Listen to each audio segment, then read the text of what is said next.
मुझे लगता है कि ये फ़ैसला अपने लोगों के लिए नहीं लिया गया है, ये फ़ैसला एक दूसरे लोगों के लिए लिया गया है। It's the other that you are talking about.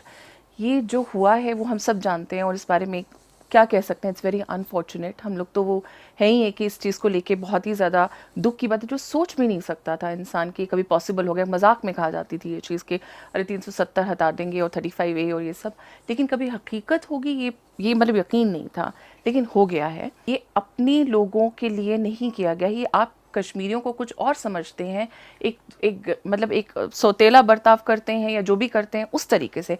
क्योंकि सबसे बड़ी बात यह है कि ये पूरा मुद्दा ज़मीन को लेके हुआ, लोगों को लेके नहीं हुआ। अगर ये लोगों का मुद्दा होता तो लोग इसमें शामिल होते, लेकिन लोग शामिल नहीं हैं, उनकी आवाज़ें दबी गई हैं। जैसे अभी टीवी पे चैनल्स में हमारे होम मिनिस्टर ने भी कहा कि देखिए, आप टीवी खोल के देखिए, लोग सेलिब्रेट कर रहे हैं, तो लोग सेलिब्रेट करेंगे।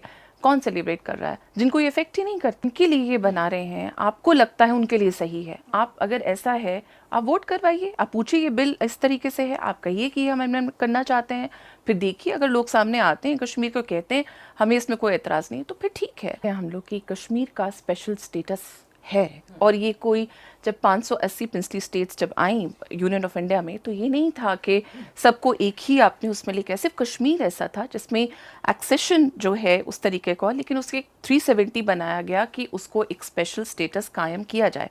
अगर स्पेशल स्टेटस नहीं है तो 7 लाख जो आर्मी है, जो ट्रूप्स हैं जो ऑलरेडी वहाँ हैं, 50,000 आपने और डाल दिए 70 करोड़ लोगों के लिए, तो क्यों है? अगर वो स्पेशल नहीं है, वो बात नहीं है कि जैसे बाकी प्रिंसली स्टेट्स को आपने जिस तरीके से उनके साथ एक्सेशन किया, जिस तरीके से मर्ज किया, कश्मीर को आपने एक्सेस किया लेकिन आपने मर्ज नहीं किया, वो कहानी अधूरी थी। और आप इस तरीके से ख़त्म करना चाहेंगे और ये कहेंगे कि स्पेशल स्टेटस छीन लिया गया। देखिए, एक और बात है, खाली स्पेशल स्टेटस छीना नहीं गया, उसकी स्टेटहुड भी ख़त्म कर दी गई। आपने उसको यूनियन टेरिटरी बना दिया।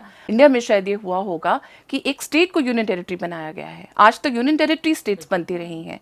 तो वो चीज़ एकदम अलग और इतनी सडन और एक के बाद एक होती चली गई है, और लोग बन पड़े हैं कि आपने स्टेट को बाइफिकेट करके आपस में ही एक डिवाइड बना दिया गया। जम्मू के लोग हैं और लद्दाख के लोग हैं और कश्मीर के लोग हैं, एक तो आपने वो डिवाइड कर दिया गया।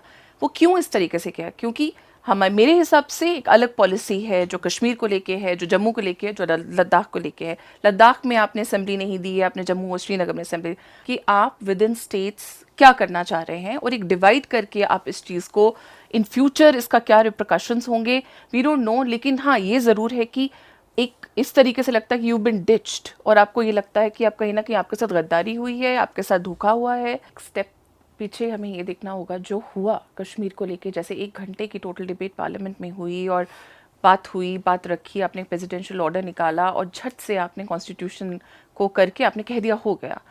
तो ये आज कश्मीर को नहीं, मुझे लगता है पूरे देश को इस चीज़ के बारे में सोचने की ज़रूरत पड़ेगी, क्योंकि ये चीज़ कभी किसी के साथ कैसे भी हो सकती है, हमने आज तक ये नहीं देखा था। ये तो एक नया लेवल है ना, स्टेटस नहीं है, कोई मुद्दा ही नहीं है कश्मीर का, तो फिर फौज भी नहीं होनी चाहिए। जब मुद्दा ही कश्मीर मिटा दिया गया, जब ख़त्म हो गया, आपको लगता है, आपने कहा कि डिमोनेटाइजेशन हम इसलिए कर रहे हैं क्योंकि भाई हमको लगता है कि टेररिज्म उससे काउंटर हो जाएगा, और हमको लगता है कि और कई चीज़ें, आपने इतने सालों की कोशिश जो की चीज़ों को नॉर्मलाइज करने की, तो एक तरह से आपकी हार आप मान रहे हैं ना कि वो नहीं हो पाया, अब हम फाइनल ये कर रहे हैं। मेरा तो ये सोच, जिस तरीके से ये चीज़ हो रही है, वील सी कि अभी तो वैली खामोश है, खामोश कर दिया गया है फिलहाल, लेकिन जब उठेगी तो मैं परेशान हूँ ऑब्वियसली, क्योंकि जिस तरीके से लोग उठेंगे और करेंगे, दबाया जाएगा और कितनी और मैस्कुलिनिटी यूज़ की जाएगी, कितना और अप्रोच उस तरीके की होगी। सबसे बड़ी बात यह है कि जब आपका वहाँ पीसफुल माहौल होगा, तब वही बात आ गई, 7 लाख लोगों को बुला लीजिए वापस। सबसे बड़ी बात है, रिश्ते मजबूत करने होंगे, और वो तभी हैं जब आप दिल से करें। आज भी कश्मीर में टूरिस्ट जाते हैं, ऐसा नहीं है, बहुत सारे लोगों के इन्वेस्टमेंट्स हैं, होटल्स हैं, बड़े बड़े बाहर के लोग हैं। तो आप कहते हैं खुश आमदीद, क्योंकि आपको लगता है कि ये हमें करना है, एक टूरिज्म है, एक इंडस्ट्री। टर्म्स हमारे एक उस तरीके के थे जिस तरह से हम लोग चल रहे थे। अभी जैसे टूरिज्म है, लोग आते हैं जाते हैं, अब आप किसी को देखेंगे आउटसाइडर को तो आपको पता है इसने हमसे कुछ छीना है या कोई और मकसद से है। I don't know. It's not going to be easy.